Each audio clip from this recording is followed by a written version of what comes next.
You should watch small YouTubers. Not necessarily because of the advice they give, but because of what they do and what they share after they do what they're doing. And that is worth a whole tub of advice that you might get from a larger channel. So if you will, give me a couple of minutes to explain. If you're a small YouTube channel, this perspective is going to be valuable for you. This topic is inspired by a couple of comments left on my account and some of my friends' accounts from good old trolls.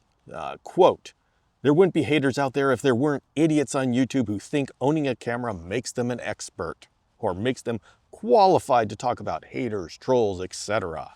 Or this one, quote, "Yeah, I'm sure some lady with less than 300 subs has a secret sauce to being a successful YouTube channel." End quote. So, simple and to the point. They're saying because you have a small channel, you don't have a perspective that's valuable. And hey, do they have a point? If you're just starting off, do you really have the authority and experience to talk about how to be successful on YouTube? My answer is yes. So let's go into that explanation. Have you noticed that whether the account has 300 subs or 800K subs, that they're pretty much saying the same thing? Yeah, the 800K sub person has a slicker video and they have a really cool name for their system for success to get you up to 10,000 subscribers in what, 2 months, whatever. But when you dig down, information-wise, it's depressingly similar. And when I say depressingly similar, it's because that means that there's no magic bullet that you can uncover by talking to some guru who's gone through it. We're all saying the same thing. You know, it comes along the line of get your marketing down, thumbnail and title, and make sure the video is great and, you know, hook people, get attention, all that kind of stuff. But there's no magic bullet. The end result is make a good video. But, you know, how much experience do you need to say that? And sorry, but success on YouTube is a lot of messy in the trenches grinding away. And this is where those small channels come in. You see, all that wonderful advice floating around as to how to do something, well, it's the small channels that are actually doing it. And when you start following these small channels that are how to succeed at YouTube, these creators are trying all these new things and they're sharing the results of trying all these new things. The value here is that they are trying all these things in the same time period that you are. So what they are sharing is directly applicable to your experience.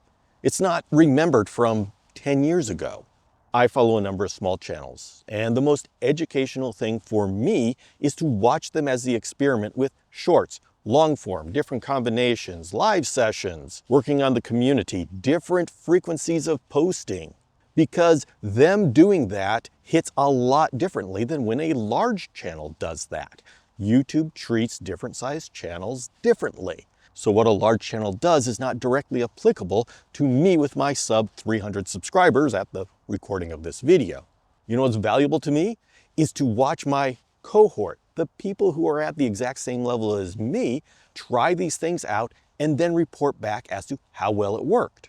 I just watched one of these channels do their first live session. And in it, she talked about her experiences with shorts and the other things that she was trying.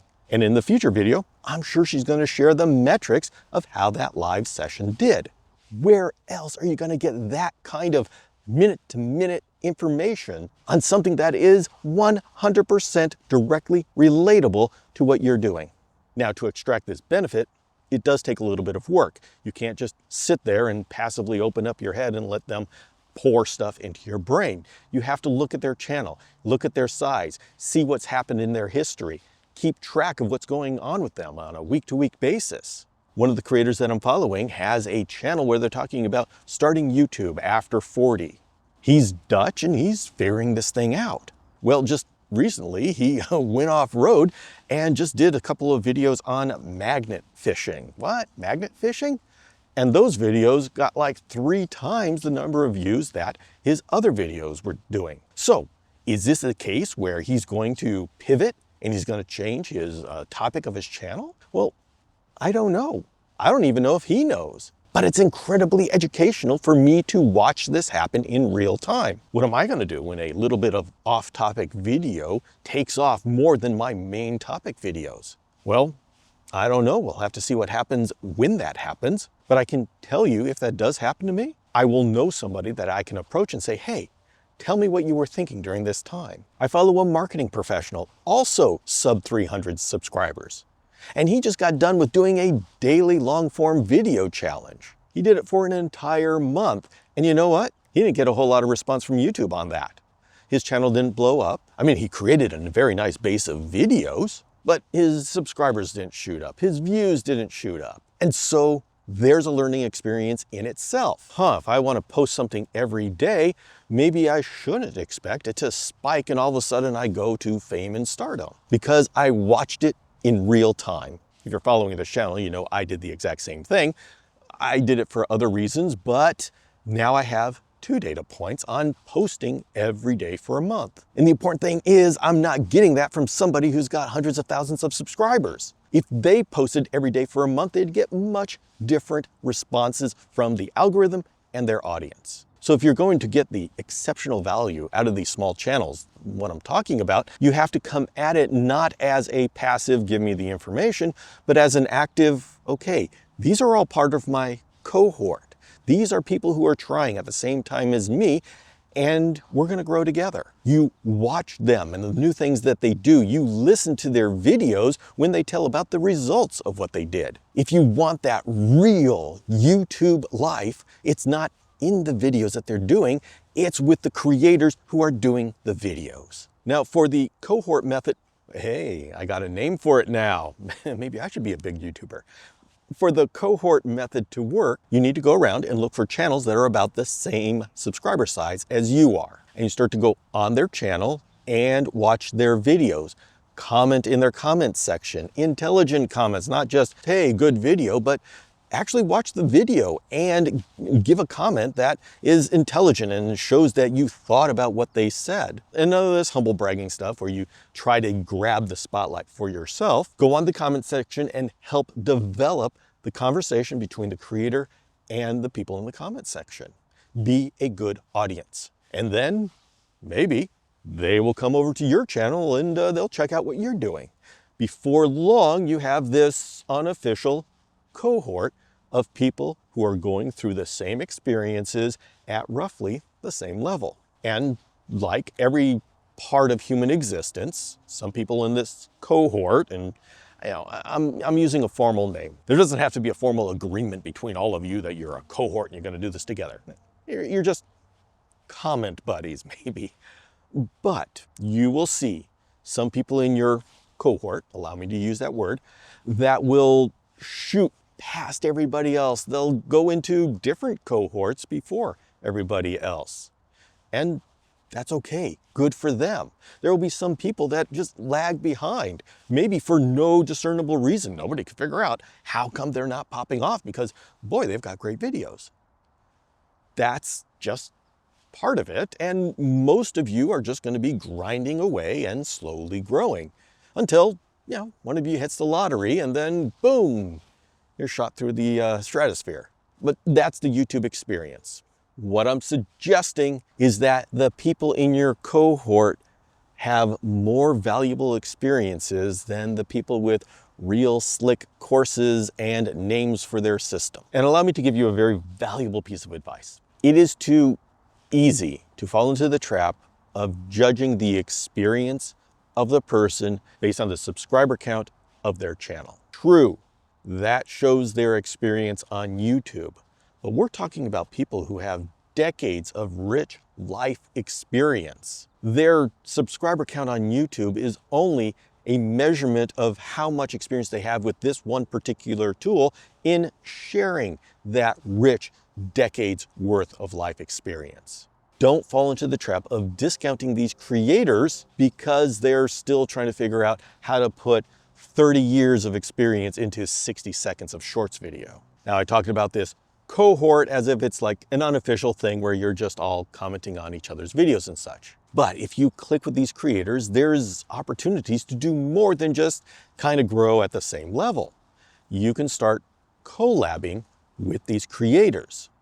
That means you can have them on your channel, you can do live sessions with them, you can do YouTube activities with these channel creators that are at the same level as you, because you're not going to be small for long. Now, I know it's very easy to say, but I want a big name creator to come onto my channel and bring all of their subscribers to my channel, and it doesn't work that way. Say if you did the incredible thing and you brought somebody on that has 500,000 subscribers onto your channel that has 200 subscribers. That is not the coup that you think it is.